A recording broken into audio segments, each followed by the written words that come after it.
On our anniversary, my husband left for a business trip, but I was already waiting in the hotel lobby, Maya. Even thinking her name made my chest tight with 10 years of hurt I tried to bury. The last time we spoke, she was 19 and strung out, screaming at me outside our parents' funeral that I'd stolen her inheritance, that I'd abandoned her when she needed me most, that she'd never forgive me for choosing stability over family. Have you ever had a family relationship that was both your greatest wound and your only hope for healing? EBOS. Welcome to American Stories That Matter, where we dive deep into the lives that teach us about love, betrayal, and the courage to start again. Today's story will challenge everything you believe about trust and identity. If you've ever wondered how well you really know the person sleeping next to you, draw a heartbreak emoji in the comments. And if this story touches your heart, please say a prayer for everyone who's discovering that love isn't always what it seems. Let's begin this journey together. He kissed me goodbye, told me he loved me, then lied straight to my face. Have you ever felt that chill when someone you trust looks you in the eye and lies? When their voice sounds normal, but something in your chest screams danger. That's what happened the morning my husband Preston buttoned his custom suit, grabbed his leather suitcase, and told me he had to seal a deal in Atlanta. The marble floors of the Four Seasons gleamed under crystal chandeliers as I adjusted my black dress. Every detail perfect for the confrontation I never wanted.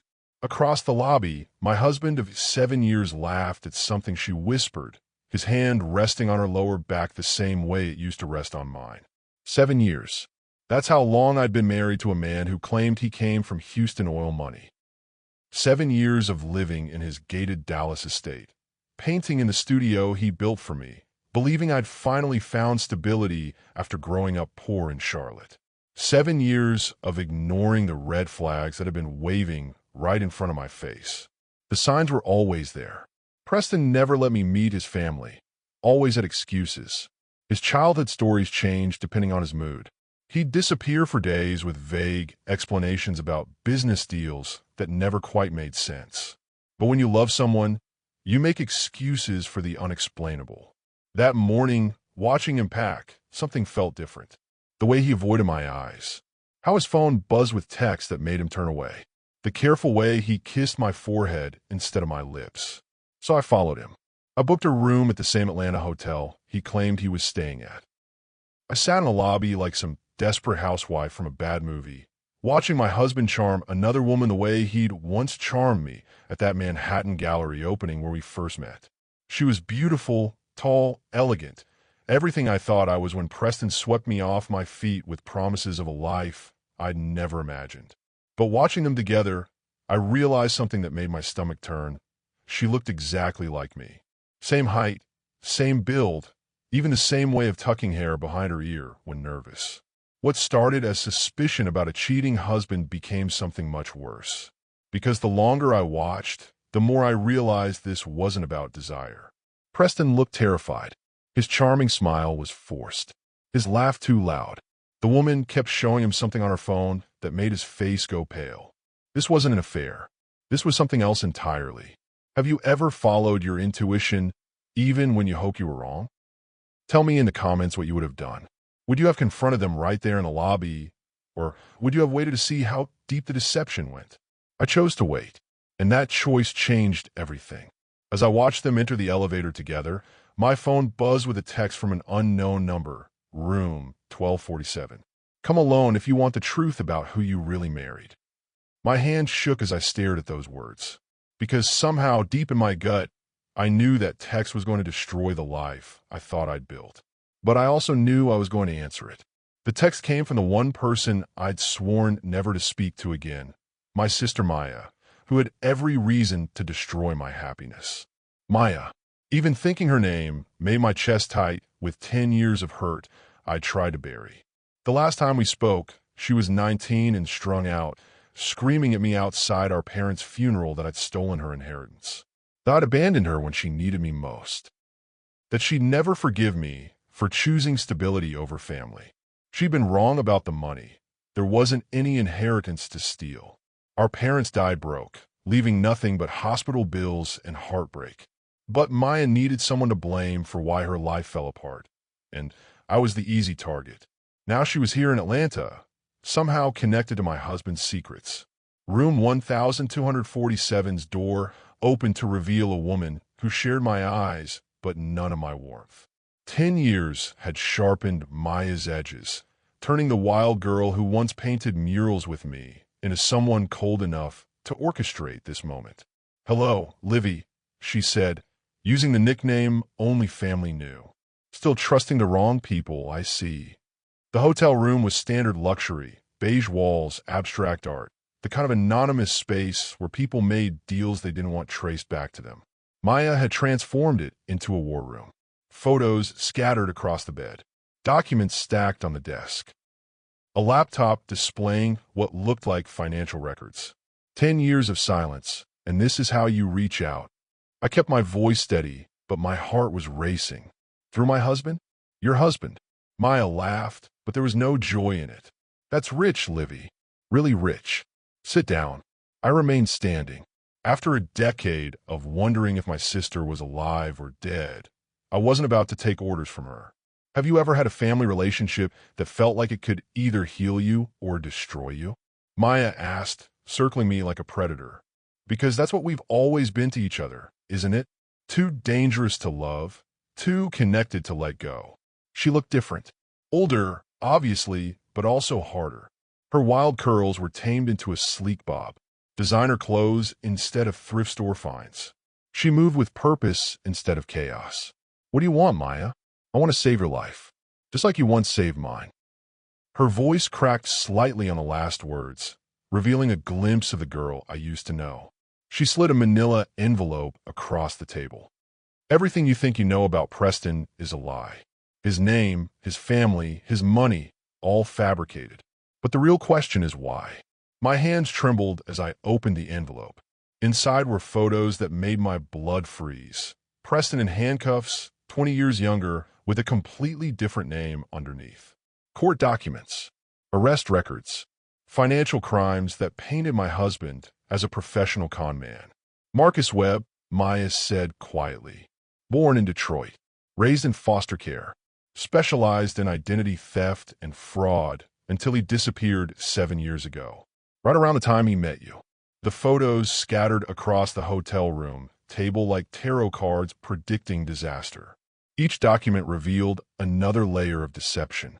The man I'd shared a bed with, built dreams with, trusted with my heart. He'd been living a complete lie. Have you ever had a family relationship that was both your greatest wound and your only hope for healing?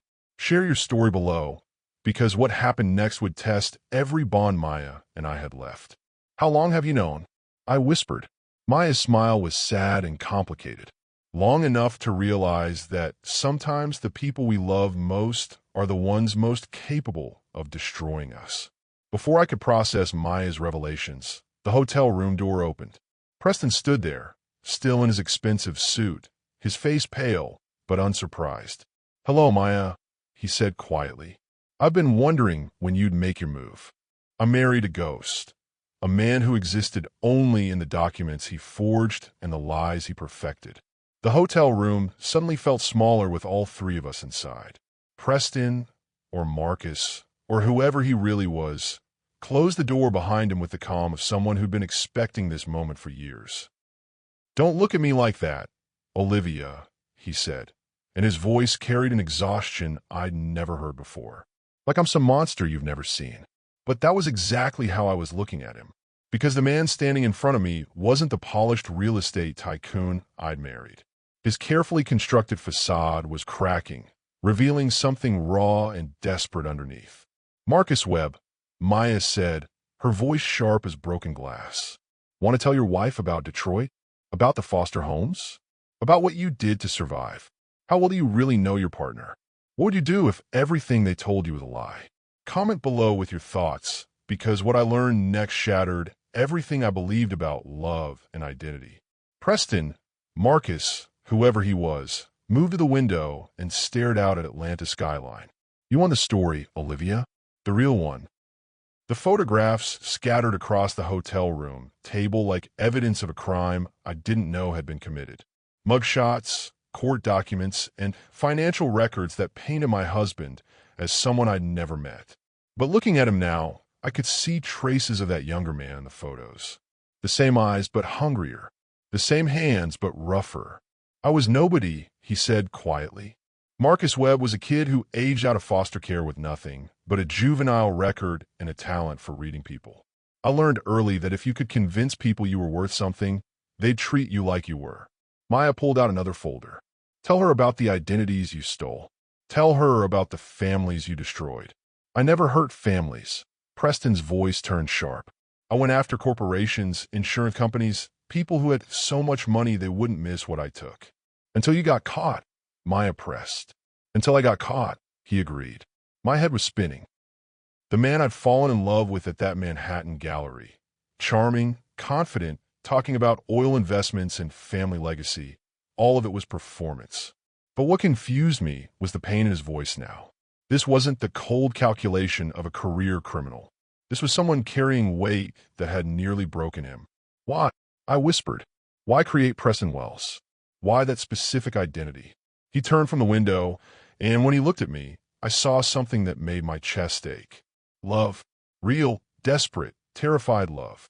Because Marcus Webb was never good enough for someone like you.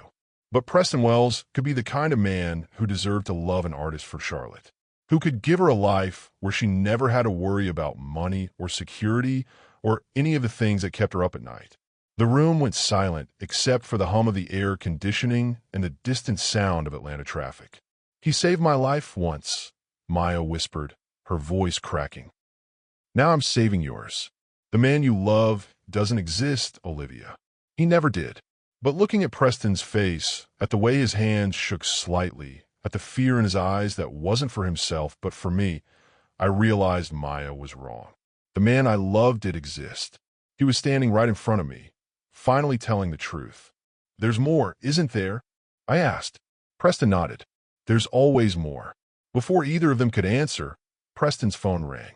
He glanced at the screen and went even paler. Vincent, he said to Maya. He found us. Maya's professional mask slipped, revealing terror underneath. How long do we have? Maybe an hour. Maybe less. What would you do if you discovered your entire life was built on a lie, but the person who lied to you was also the person trying to protect you?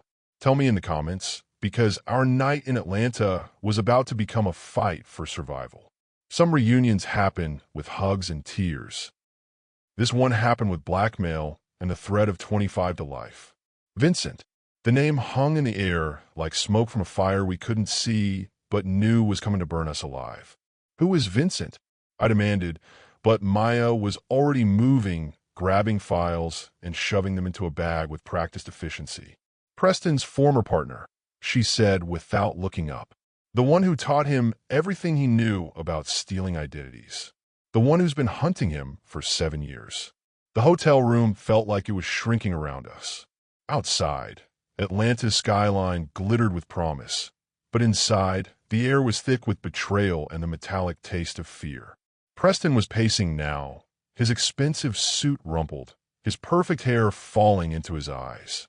Vincent doesn't forgive, and he doesn't forget.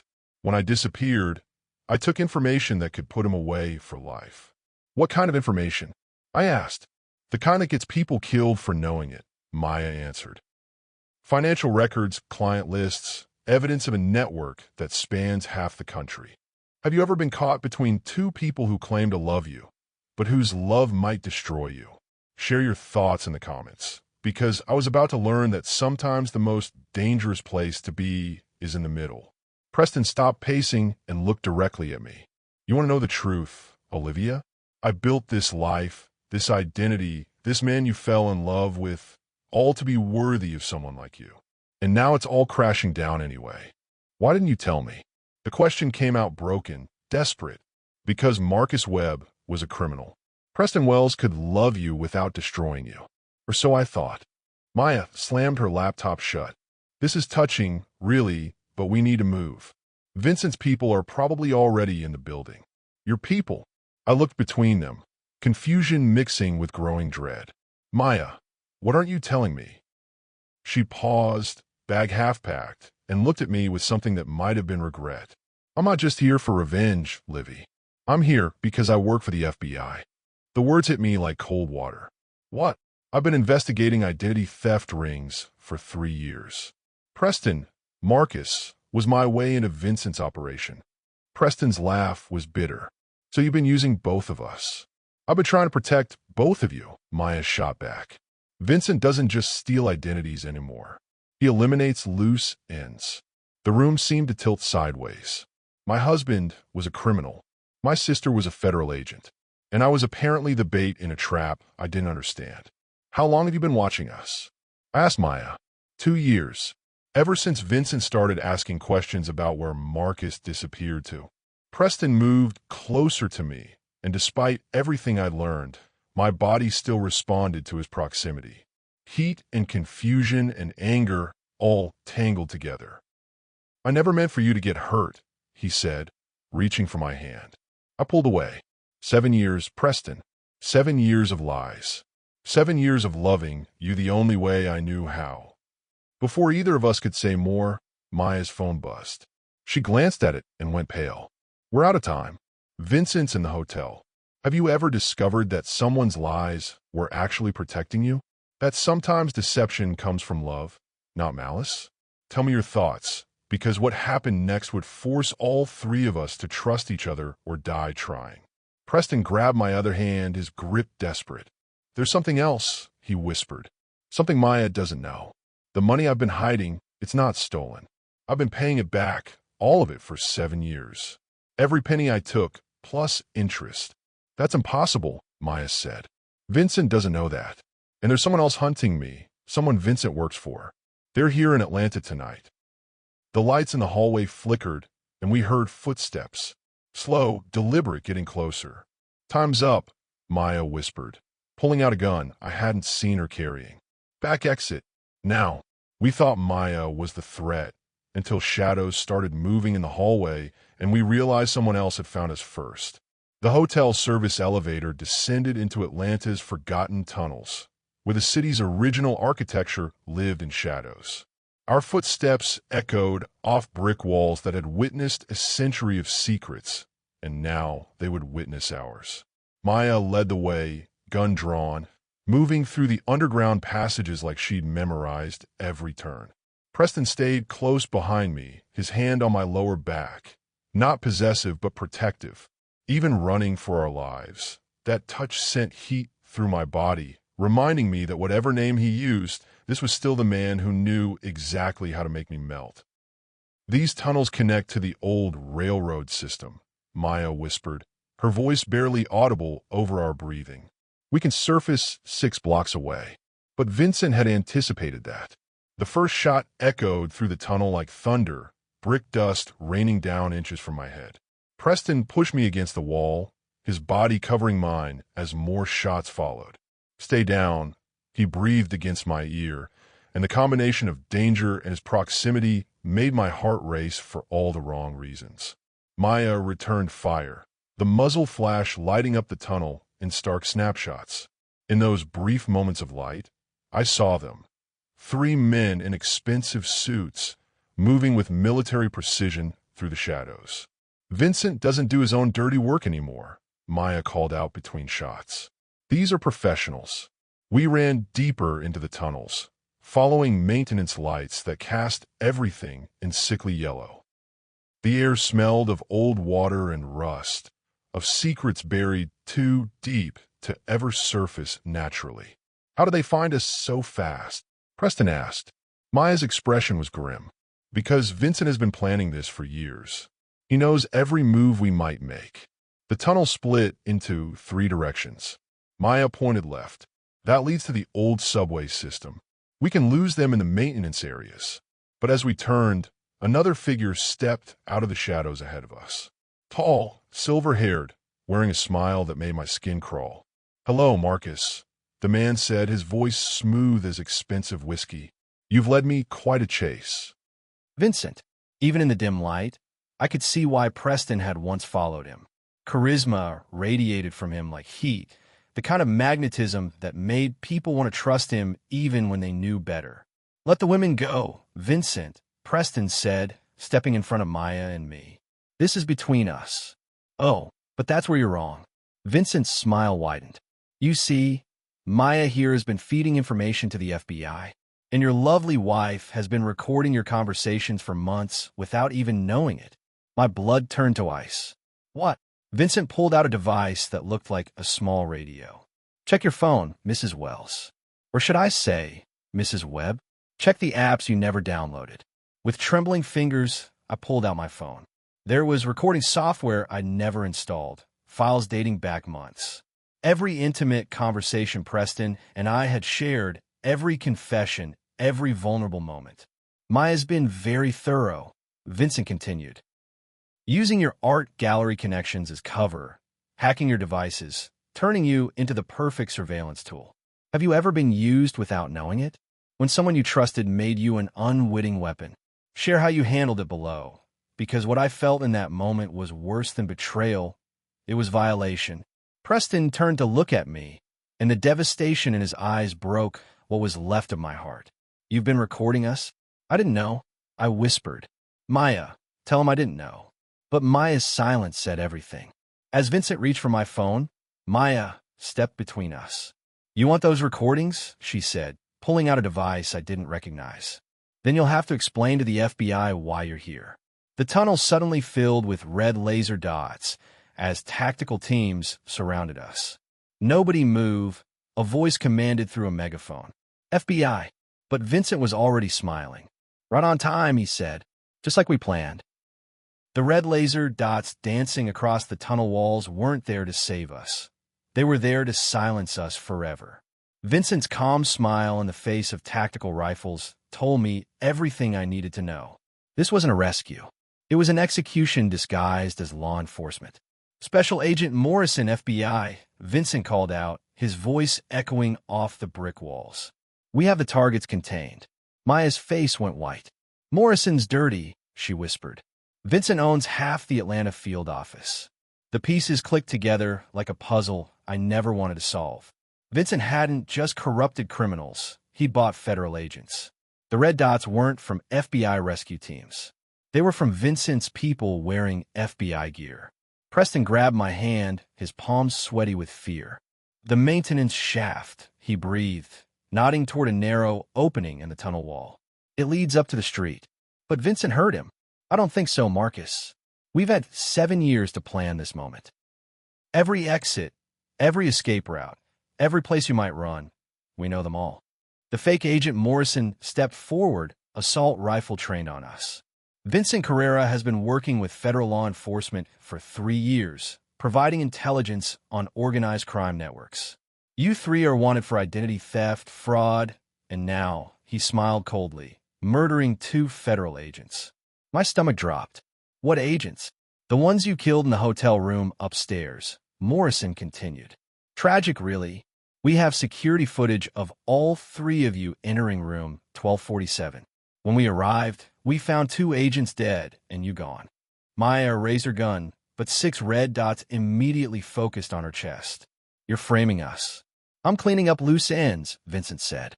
Maya, you've been very useful, feeding us information while thinking you were serving justice. But your real sister died in a car accident 2 years ago. This woman has been playing the role perfectly. The words hit me like ice water. I looked at the woman I'd thought was Maya. The same eyes, the same mannerisms, but now I noticed the tiny differences. The way she held her shoulders. How her laugh sounded just slightly off. You're not Maya, I whispered. The woman who claimed to be my sister smiled sadly. My name is Sarah Chun. I work for Vincent, not the FBI. I've been studying your sister's life, your relationship, everything about your family for 2 years. Preston's hand tightened on mine. Where's the real Maya? Vincent's smile turned cruel. Maya overdosed in a Phoenix motel 18 months ago. But she served her purpose. She gave us everything we needed to create the perfect bait. The betrayal hit me in waves. Not only was my husband living under a false identity, but the sister I'd been mourning and missing for a decade was dead, and someone had been using her memory to manipulate me. Have you ever discovered that your greatest hope was built on someone else's calculated deception? Tell me in the comments how you would handle learning that even your grief had been weaponized against you. Why? I asked, my voice breaking. Why go through all this? Because Marcus took something that belonged to me, Vincent said. Not just money. He took my entire network.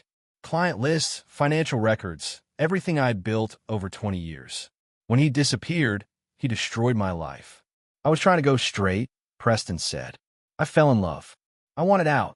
And now you're all going to die for that choice, Vincent replied. But as Morrison raised his rifle, Sarah, not Maya, threw something small and metallic down the tunnel. The explosion that followed wasn't large, but it was enough to kill the lights and fill the air with smoke. Run, she shouted, pushing me toward the maintenance shaft. In the darkness and confusion, I heard gunfire. Shouting. The sound of running feet on wet stone. Preston's hand never left mine as we crawled through the narrow opening, following a thin beam of light that promised escape. Behind us, I heard Vincent's voice, calm despite the chaos. Find them. Kill the husband and wife. Bring me Sarah alive. As we emerged onto a dark Atlanta side street, Preston pulled me into an alley between two buildings. My entire body was shaking, from fear, from adrenaline, from the devastating realization that everyone I'd trusted had been lying to me. Is any of it real? I whispered. Anything at all? Preston cupped my face in his hands, and despite everything, I felt that familiar warmth. This is real, he said. Whatever name I use, however we got here, what I feel for you is the only true thing in my life. Then Sarah stumbled into the alley behind us, bleeding from her shoulder. We need to move, she gasped.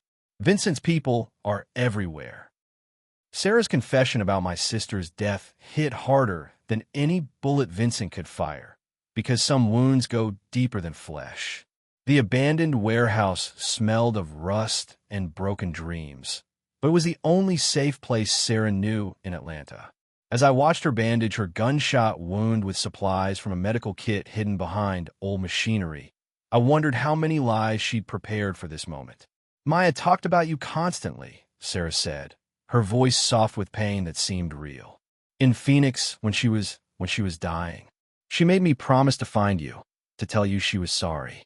Stop. I held up my hand. To stop talking. But she continued anyway. She kept a photo of you two as kids, painting together. She said art was the only thing that ever made sense to her, but she never had your talent. The detail hit me like a slap. Maya did carry that photo. I'd seen it the last time we spoke, 10 years ago. She'd pulled it out during our fight, tears streaming down her face, saying I'd abandoned her for a life she could never have. Preston was standing guard by the window, but I could feel him listening. Even now, running for our lives, he was trying to understand the woman he'd married.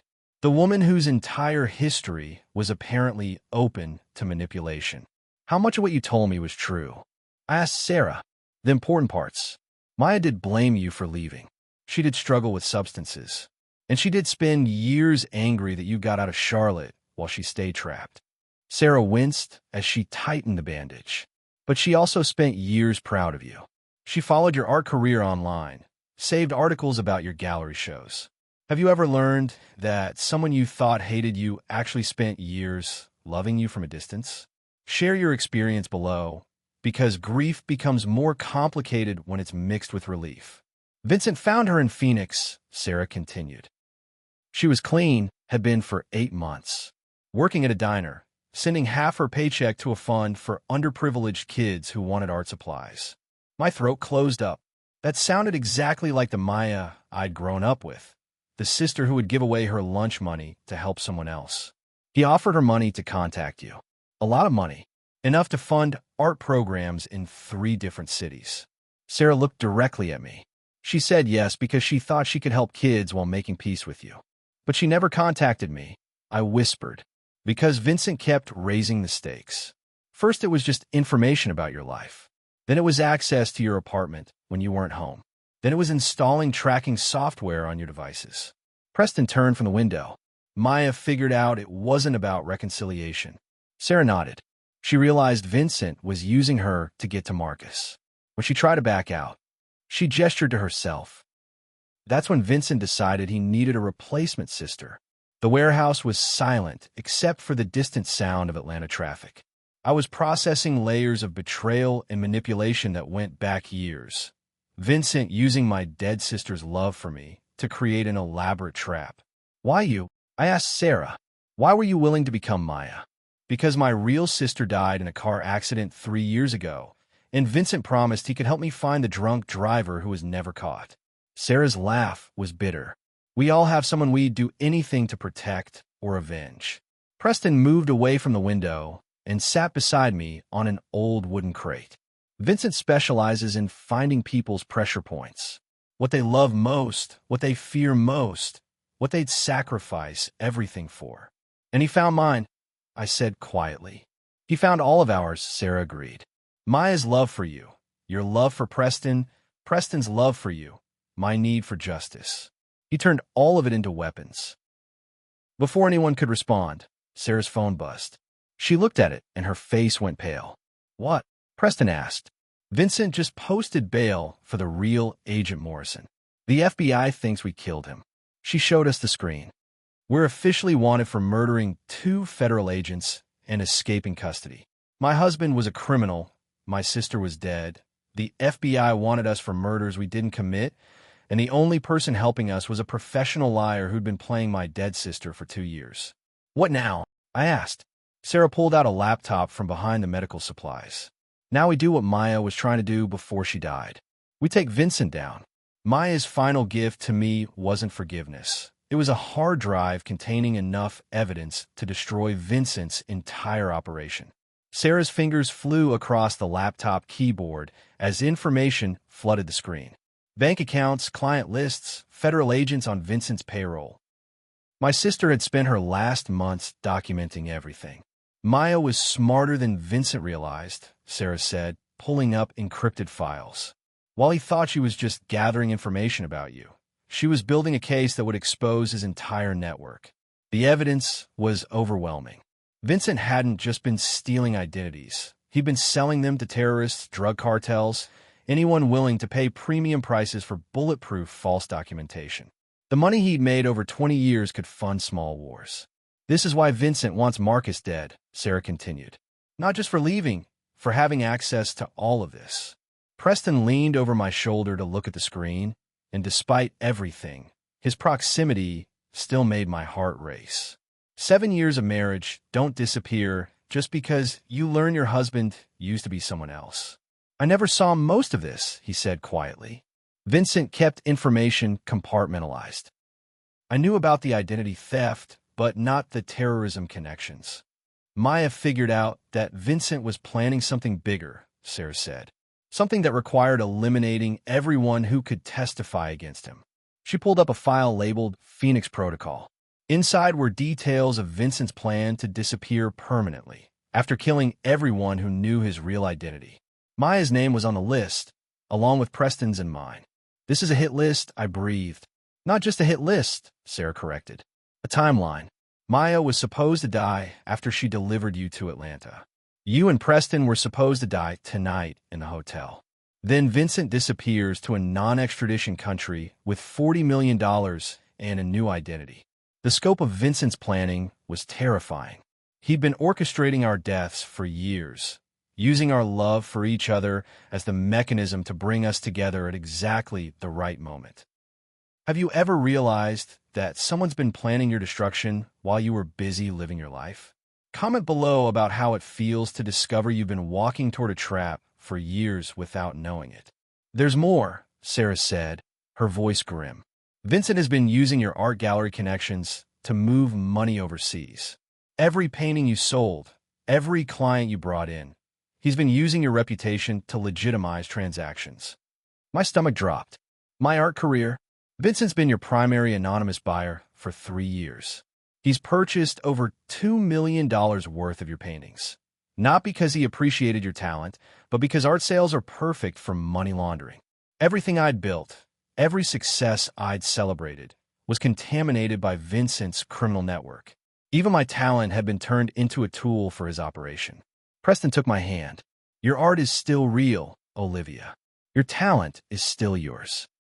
Vincent just exploited the system around it, but I could barely hear him over the roar of anger building in my chest. Vincent hadn't just stolen identities, he'd stolen my identity. My career, my success, my sense of self-worth. All of it had been manipulated for his benefit. How do we stop him? I asked. Sarah pulled up another file. Maya left us everything we need. Bank account numbers, federal agent names, client lists, communication records. But getting this information to the right people without getting killed, that's the challenge. What about the FBI agents who aren't on Vincent's payroll? Preston asked. How do we know which ones to trust? Sarah replied. Maya tried that. It's how she ended up dead. The warehouse fell silent as we absorbed the impossibility of our situation. We had evidence that could destroy Vincent, but no safe way to use it. Then I had an idea that scared me more than Vincent's guns. We don't go to the FBI, I said slowly. We go public. We use Vincent's own methods against him. What do you mean? Sarah asked. I looked at both of them, my heart pounding with a plan that could either save us or get us all killed. We make Vincent's secrets so public that killing us becomes pointless. We turn him into the story instead of letting him control the story. Ow! Live broadcast. Social media. Every news outlet in America. We tell the whole truth, show all the evidence, and make ourselves too visible to disappear quietly. Preston squeezed my hand. That's incredibly dangerous. So is staying hidden, I replied. At least this way, we fight back. Sometimes the only way to survive a lie is to tell a truth so loud that the whole world has to listen. Sarah had connections I never expected. Not just criminal ones, but legitimate media contacts who'd been investigating Vincent's network for years.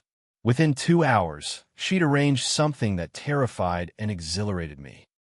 A live television interview that would broadcast our story nationwide. Channel 7's investigative team has been tracking financial crimes connected to Vincent for 18 months, Sarah explained as we prepared in a downtown Atlanta hotel room that felt safer than anywhere we'd been. They'll provide security, legal protection, and a platform big enough that Vincent can't silence us afterward. I stared at myself in the bathroom mirror, trying to recognize the woman looking back. 3 days ago, I've been a successful artist married to a wealthy real estate investor. Now I was preparing to tell America that my husband was a reformed criminal, my sister was dead, and I'd been unknowingly laundering money through my art career. You don't have to do this, Preston said, appearing behind me in the mirror. Sarah and I can tell the story. You don't have to expose yourself like this. But I did have to, because Vincent had been using my love, my grief, my trust as weapons for years. The only way to take that power back was to own my story completely. Maya died trying to expose him, I said. The least I can do is finish what she started. Preston's reflection met mine in the mirror, and I saw something I'd never seen before. Complete vulnerability. The polished confidence that had attracted me 7 years ago was gone, replaced by raw honesty that was somehow more attractive. I need you to know something, he said quietly. Before we do this, before everything changes again, the man you fell in love with, Preston Wells, he was me trying to become someone worthy of you. But Marcus Webb loves you just as much, maybe more, because you're seeing all of him now. Have you ever had someone show you their worst parts and discover that knowing the truth actually made you love them more? Tell me in the comments, because what I felt in that moment wasn't betrayal anymore. It was deeper connection than I'd ever experienced. I turned to face him. Marcus, I said, testing the name. It suits you better than Preston. His smile was soft and grateful. I've been wanting you to call me that for 7 years. The hotel room had been transformed into a television studio with cameras, lights, and sound equipment that made everything feel surreal. Sarah sat across from us, no longer pretending to be Maya, but fully herself. A federal informant who'd risked everything to help bring down Vincent's network. We go live in 30 seconds, the producer announced. Remember, once this broadcasts, there's no taking it back. I took Marcus's hand, his real hand, belonging to his real name, and felt stronger than I had in years. Vincent had spent years manipulating us through secrecy and shame. But shame only worked in darkness. Good evening, the news anchor began. We're here with 3 individuals whose story involves federal corruption, identity theft, and a criminal network that spans multiple states. We want to warn viewers that this story contains disturbing details about organized crime and government conspiracy. For the next hour, we told everything. Marcus explained his criminal past and his 7-year journey to make amends. Sarah revealed Vincent's network of corrupted federal agents. I described how my art career had been used for money laundering without my knowledge. But most importantly, we showed Maya's evidence. Bank records, communications, proof of Vincent's criminal empire that was impossible to deny or discredit. Vincent Carrera has been operating under federal protection for 3 years, Sarah said directly into the camera. He's used FBI resources to eliminate witnesses, manipulate investigations, and expand his criminal operations. My phone started buzzing with notifications as the story spread across social media. Hashtag Vincent Carrera began trending. News outlets were picking up the story. People were sharing, commenting, demanding answers. We have confirmation that the FBI has opened an internal investigation, the anchor announced. Federal prosecutors are reviewing the evidence presented tonight. As the cameras stopped rolling, I felt something I hadn't experienced in years. Hope. Not the fragile hope of someone hiding from the truth, but the solid hope of someone who decided to stand in the light. What happens now? Marcus asked. Before anyone could answer, Sarah's phone rang. She looked at the caller ID and went pale. "It's Vincent," she said. We all stared at the ringing phone, knowing that answering it would change everything again. "Put it on speaker," I said. "No more secrets." Walking into Vincent's trap felt like descending into my own grave, but sometimes you have to die to discover who you really are. The hotel elevator descended toward the lobby with the slow inevitability of a funeral march. Marcus stood beside me, his face carved from stone and regret. Sarah clutched the laptop containing Maya's evidence like a lifeline that might already be cut. "Whatever happens down there," Marcus said quietly, "I need you to know that loving you is the first honest thing I ever did." I stared at the elevator numbers dropping, 5, 4, 3, and felt something shift inside my chest. Not forgiveness, not yet, but understanding. Marcus had been a criminal when I met him and apparently still was, but his love for me had been real. Sometimes that has to be enough to build on.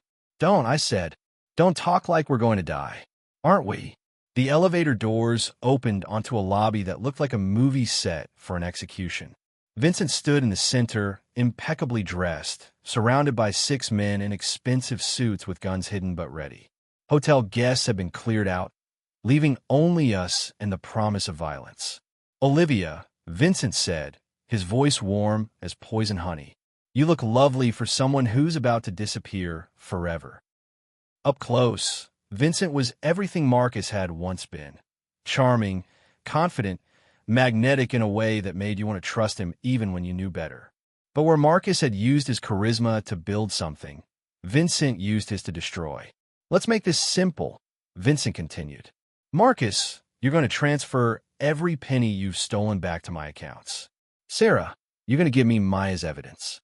And Olivia," his smile turned predatory, "you're going to watch me kill them both, then spend the rest of your very short life wishing you'd never gotten involved." Have you ever stood in a room where everyone wanted to hurt you and realized that fear could actually make you stronger? Tell me in the comments, because what I felt in that moment wasn't terror. It was rage hot enough to melt steel. "You made one mistake, Vincent," I said, my voice steadier than I expected. "Did I? You assumed I was just the wife, just the victim, just someone who got caught up in Marcus's world without choosing to be here." I stepped forward, and Vincent's men shifted nervously. "But you forgot something important." "What's that?" "I'm Maya's sister, and Maya never backed down from a fight." I pulled out my phone and showed Vincent the screen. We weren't just broadcasting live to one news station anymore. Sarah had connected us to every major network, every social media platform, every streaming service that would take us. Millions of people were watching this conversation in real time. "Smile, Vincent," I said. "You're on every television in America right now." Vincent's composed mask slipped for the first time. "Turn it off." "Can't. It's live everywhere. People are recording it, sharing it, making it impossible to erase. Even if you kill us right here, right now, The whole world will see it happen. Vincent's men looked uncomfortable. Shooting unarmed people was one thing when it could be covered up, but doing it on live television was career suicide. You think publicity will save you? Vincent asked. I think publicity changes the rules, I replied. You can't make us disappear quietly anymore. You can't create your own version of events. Whatever happens next, everyone will know the truth. Marcus stepped beside me, and for the first time since Atlanta, we felt like a team again. She's right, Vincent. You built your power on secrecy. Take that away, and you're just another criminal with expensive suits. And I have something else you didn't plan for, Sarah added, opening the laptop. Maya wasn't just gathering evidence on your network. She was building a dead man's switch. Vincent went very still. What kind of switch?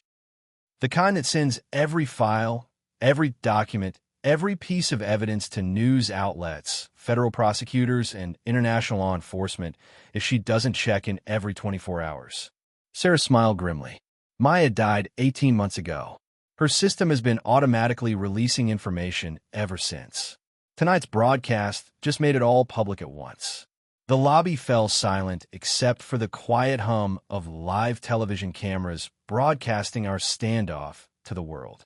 Vincent was trapped in the same kind of exposure he'd spent years avoiding. You're bluffing, he said, but his voice carried uncertainty for the first time. Am I? I asked. Check your phone, Vincent. Check the news. Check social media. Your face, your name, your crimes, they're everywhere now. You wanted to control the story, but the story is controlling itself. Vincent pulled out his phone, and his face went pale as he scrolled through headlines, photos, and trending topics, all focused on his criminal network. It's over, Marcus said quietly. Not just for us, for all of us. But at least now everyone knows the truth. Vincent looked up from his phone, and his smile returned, cold, calculating, and terrifying. You're right, he said. It is over. But if I'm going down, I'm taking everyone with me. He nodded to his men, and guns appeared throughout the lobby. The last thing I thought before the shooting started was that Maya would be proud of me for choosing truth over safety, even if it killed us all. The gunshots echoed through the lobby like thunder, but the bullets weren't aimed at us. They were aimed at Vincent's own men. Federal agents poured through every entrance, their arrival perfectly timed with Vincent's moment of maximum vulnerability. As his empire crumbled on live television, the real FBI had finally moved to arrest him. Vincent Carrera, you're under arrest for racketeering, conspiracy, murder, and federal corruption, announced a woman in a bulletproof vest who looked nothing like the agents Vincent had bought. The Attorney General sends her regards. But Vincent wasn't finished fighting. As the agents closed in, he pulled out a gun and pointed it directly at my heart. If I'm going down, she comes with me. Marcus stepped in front of me without hesitation, and in that moment, I saw the man I'd fallen in love with. Not Preston Wells, the polished businessman, not Marcus Webb, the reformed criminal, but someone willing to die to protect what he loved most. You want to shoot someone? Marcus said, his voice steady as bedrock. Shoot me, but you leave her alone. How romantic, Vincent sneered. The criminal saves the innocent wife. Except she's not innocent anymore, is she? She's been living off stolen money for 7 years. She's as guilty as you are. The words hit me like physical blows because part of them was true. I had been living off money Marcus stole, even if I didn't know it. I had been unknowingly complicit in crimes that hurt real people. Have you ever realized that your comfortable life was built on someone else's suffering? Tell me in the comments how you would handle discovering that everything you owned came from pain you didn't cause, but definitely benefited from. She didn't know, Marcus said firmly. Every crime, every lie, every stolen dollar, that was all me. She's innocent. Nobody's innocent, Vincent replied. We all make choices. She chose to stop asking questions when the money kept coming. She chose to believe your lies because they made her life easier. The federal agents were getting closer, but Vincent kept the gun trained on me, using my life as his final negotiation chip. Maybe you're right, I said, surprising everyone, including myself. Maybe I did choose willful ignorance because it was comfortable. Maybe I didn't ask the hard questions because I was afraid of the answers. Marcus turned to look at me, confusion and fear mixing in his eyes. But you know what else I choose? I continued, looking directly at Vincent. I choose to face the truth now. I choose to make things right. And I choose to stop being afraid of men like you. Brave words from someone about to die, Vincent said. Everyone dies, I replied. But not everyone lives honestly first. Marcus gave me 7 years of lies, wrapped in love. You've given me nothing but truth wrapped in cruelty. Guess which one made me stronger? The question hung in the air like smoke from a fire that was about to consume us all. Vincent's finger tightened on the trigger, and I closed my eyes, thinking of Maya and hoping she'd forgive me for taking so long to be brave. But the shot that echoed through the lobby didn't come from Vincent's gun. Sarah had pulled a weapon from somewhere and put a bullet in Vincent's shoulder, spinning him away from me and giving the federal agents the opening they needed. Within seconds, Vincent was on the ground, handcuffed, bleeding, and screaming threats that no one was listening to anymore. It's over, Agent Morrison. The real Agent Morrison, not Vincent's imposter, said as medical personnel rushed to tend Vincent's wound. We have enough evidence to put him away for life, plus a dozen of his associates. But looking at Marcus, I knew her story was far from over. We'd survived Vincent, but we still had to survive the truth about our marriage, our finances, and a life we'd built on foundations of sand and stolen dreams. What happens to us now? I asked. Agent Morrison's expression was sympathetic but firm. That depends on how cooperative you're willing to be. Vincent's network stole millions from innocent people. We need to trace every transaction, recover every stolen dollar, and make things right. Marcus squeezed my hand. Whatever it takes, he said. I want to make things right. I looked at this man I'd loved for 7 years, this stranger whose real name I was still learning to say, this criminal who tried to become worthy of me and failed, and made the hardest choice of my life. Okay, I said, but we do it honestly this time. No more lies, no more secrets, no more protecting each other from hard truths. Marcus nodded, tears in his eyes. No more lies. As the FBI led us out of the hotel lobby, past the cameras that had broadcast our entire ordeal to the world, I realized that sometimes love means letting go of who you thought someone was so you could discover who they really are, even if that person breaks your heart. 3 months later, testifying against Vincent felt like performing surgery on my own heart. Necessary, painful, and leaving scars that would never fully heal. The federal courthouse in Atlanta was nothing like the luxury hotels where this nightmare had started. Gray walls, fluorescent lights, and the metallic taste of justice that came with a price tag I was still learning to calculate. Mrs. Webb, the prosecutor said, using the name I was slowly getting used to, can you describe the moment you realized your husband's business activities were criminal in nature? Marcus sat at the defendant's table 20 feet away, wearing an orange jumpsuit that made him look smaller than the man who'd once filled our Dallas mansion with confidence and expensive suits.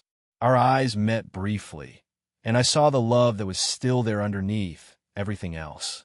But love doesn't erase consequences. I think part of me always knew something wasn't right. I answered honestly. The money came too easily. The explanations were too perfect. When someone's life seems too good to be true, it probably is. Vincent watched from his own table, his shoulder still healing from Sarah's bullet. Even handcuffed and facing life in prison, he radiated the kind of cold intelligence that had destroyed so many lives, including mine. And when did you first become aware that your art sales were being used to launder stolen money? The question hit exactly where it was supposed to. For 7 years, I'd built a career I was proud of, sold paintings to collectors who praised my talent, exhibited in galleries that treated me like a serious artist. Now I knew that much of my success had been Vincent's money being washed through my reputation. Have you ever discovered that your greatest achievements were partially built on someone else's crimes? Tell me in the comments how you would rebuild your sense of self when everything you accomplished feels contaminated. I learned about the money laundering 3 months ago, I said, but looking back, there were signs I chose to ignore. Anonymous buyers who paid premium prices without negotiating. Sales that seemed too convenient. Success that came faster than I'd earned. The hardest part wasn't admitting that I'd been fooled. The hardest part was admitting that some small part of me had been willfully blind because the alternative, asking hard questions, might have threatened the life I loved. Mrs. Webb, do you believe your husband Marcus was trying to protect you by keeping you unaware of his criminal activities? I looked at Marcus again, this man whose real name I was still learning to say naturally. 3 months of FBI interviews, asset forfeiture, and marriage counseling sessions in federal holding facilities had taught me things about him that 7 years of marriage never had. I think Marcus was trying to protect himself, I said carefully. He wanted to be the kind of man who deserved love. So he created that man through lies and stolen money. The protection he offered me was real, but it was built on harm to other people. Marcus's face crumpled, and I felt my heart break again. Because that was the awful truth. His love for me was genuine, but it had cost innocent people their identities, their savings, their sense of security. And Sarah Chin's role in the investigation? Sarah sat in the witness section, no longer pretending to be my sister, but still carrying the weight of her deception. She'd made a deal with prosecutors, full cooperation in exchange for immunity. Smart choice, but it meant she was free while Marcus faced 20 years. Sarah manipulated my grief and my love for my real sister to gain access to information, I said, but she also risked her life to help expose Vincent's network. I'm not sure forgiveness is the right word for how I feel about her, but I understand why she made the choices she did. The questioning continued for hours, covering financial records, email communications, and the intricate web of lies that had shaped my life. By the end, I felt hollowed out, like someone had removed all my organs and forgotten to put them back. One final question, Mrs. Webb. Given everything you've learned, everything you've lost, do you regret marrying Marcus? The courtroom went silent. Marcus looked up at me with eyes full of desperate hope and resigned heartbreak. Vincent smirked like he was watching his final victory play out. Sarah held her breath. No, I said quietly. I don't regret marrying him, but I regret that we never learned how to love each other honestly. As I stepped down from the witness stand, I realized that surviving Vincent's network was only the beginning. Now I had to learn how to survive the truth. And that might be the hardest challenge of all. 6 months after Vincent's conviction, I stood in my new apartment in Charlotte. Population me, 2 suitcases, and a bank account with $847.23. Learning that freedom costs everything you thought was yours. The FBI had seized our Dallas mansion, the cars, the art collection, even my wedding ring.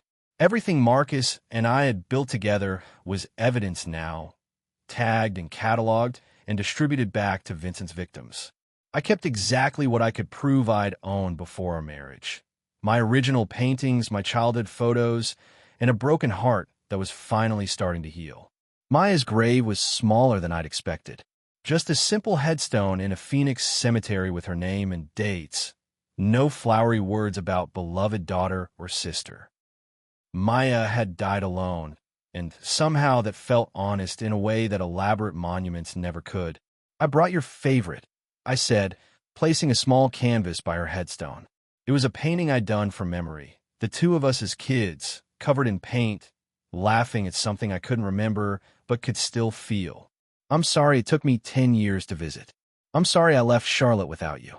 I'm sorry I let pride and fear keep us apart when you needed me most. The cemetery was quiet except for the sound of desert wind through old trees. No one answered because the dead don't give forgiveness. They just hold space for the living to forgive themselves. Have you ever apologized to someone who could no longer hear you? Tell me in the comments about the conversations you wish you could have had before it was too late. My phone buzzed with a text from Sarah. How are you holding up? Sarah and I had developed something that wasn't quite friendship, but wasn't quite strangers either.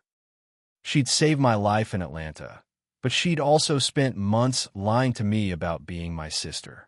Some relationships can't be defined by normal words. I'm okay, I texted back, taking it one day at a time. Marcus asked me to give you something, she replied. Can I call? I stared at the message for a long time. Marcus had been sentenced to 12 years in federal prison, with possibility of parole in 8 if he continued cooperating with investigators. We'd spoken twice since his sentencing, awkward, painful conversations where we tried to figure out what we meant to each other now. The phone rang before I could decide whether to answer. "He wanted you to have this," Sarah said without preamble, and I heard the rustle of papers. "It's a letter he wrote, but didn't want to mail because he thought it might hurt more than help." "Read it to me," I said, sitting cross-legged next to Maya's grave. Sarah's voice was gentle as she read Marcus's words. "Olivia, I know you don't owe me forgiveness, and I'm not asking for it. I'm writing to tell you that every day in here, I work on becoming the kind of man who could have loved you honestly from the beginning.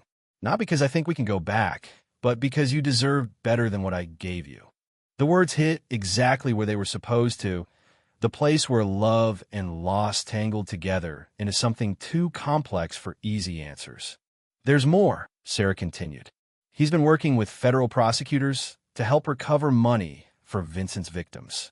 And he's been sending anonymous donations to art programs for underprivileged kids. Programs Maya wanted to fund." I closed my eyes and felt something shift in my chest. Not forgiveness, not yet, but the beginning of understanding that people could change even when it was too late to fix what they'd broken. "Are you going to visit him?" Sarah asked. "I don't know," I answered honestly. "Maybe someday, when I figure out who I am without him." "And who are you?"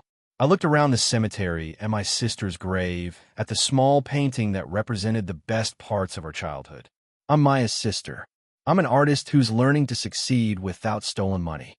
I'm a woman who survived loving a criminal and came out stronger." "That sounds like a good place to start," Sarah said. After we hung up, I sat with Maya for another hour, telling her about my plans to teach art to kids who couldn't afford supplies, about the small apartment that was mine alone, about learning to trust my own judgment again. "I think you'd like the person I'm becoming," I said as the sun started to set over Phoenix. "She's braver than the person who left Charlotte all those years ago. And she's finally ready to come home." 2 years later, I received a letter that changed everything I thought I knew about endings. My art studio in Charlotte wasn't much.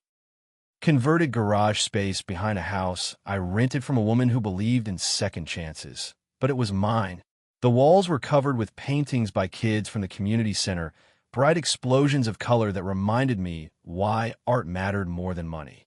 "Miss Olivia," 8-year-old Jasmine called from her easel. "This doesn't look like anything real." "That's okay," I told her, mixing blues and greens on my palette. "Sometimes the most important things aren't real things.